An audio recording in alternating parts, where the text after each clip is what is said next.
Hello, this is day 23 and this video is going to be a little bit of a continuation of the moving to Japan videos that I've been making. So yesterday was a very monumental day for me. I finally got a bank account in Japan.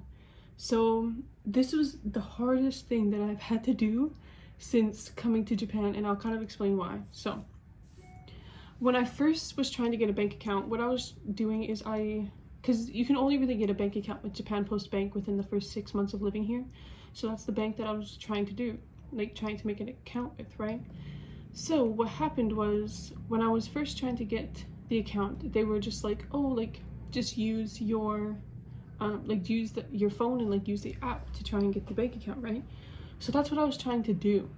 So they ask you to like fill out all this information, like your address and everything like that. And I got rejected the first time, and I was like, oh, that's like kind of weird. So I like tried again, and I continually got rejected. And I think the reason is because my address on my resident card was not the exact same as the address that was coming up on the app. So how it works is, when you're putting your address in, they ask you for like your postal code, and then it gives you like the suggested addresses, right? And you can't input your own address. So that was like the main issue that I was having with this bank account. Was literally, there was one character that was wrong in my address, so they didn't accept it because it was wrong, right? And then also in the application, it asks you like how much money you make in a year, right? So I was like, oh, like I'll just use my Canadian amount that I make, right? No, it's like how much you make in Japan in a year.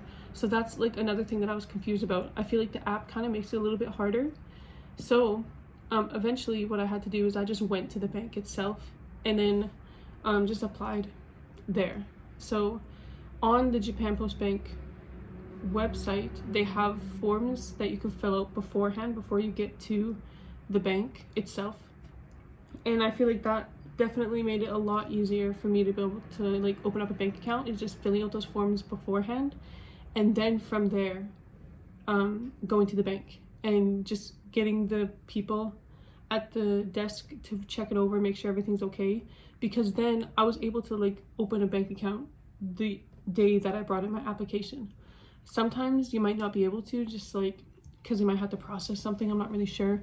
But that's what I had to do, is I had to just fill out the forms online and take them to the bank. And another thing I didn't know is that you have to go to the bank that's in your region, like in your area.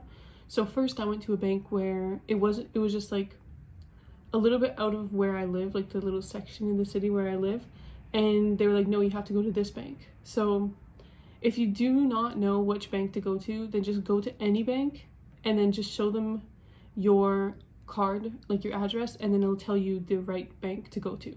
So that's what I had to do, and it took me almost a month to get this bank account. But I feel like if you just do it in person, it does make it a lot easier, just because on the app, like, it will work for some people, especially if their address is the exact same as the one on the app. But if it's not, then I would suggest just doing the forms online and then taking them into the bank and everything like that. It definitely was a little bit of a struggle to make a bank appointment, but if you do know like a little bit of Japanese, or if you have somebody that's there to help you with like translating Japanese, and it's like, that makes it a lot easier. So I would just suggest doing that, and then you can get a bank account much easier and not have to struggle as much as I did when I was trying to get this.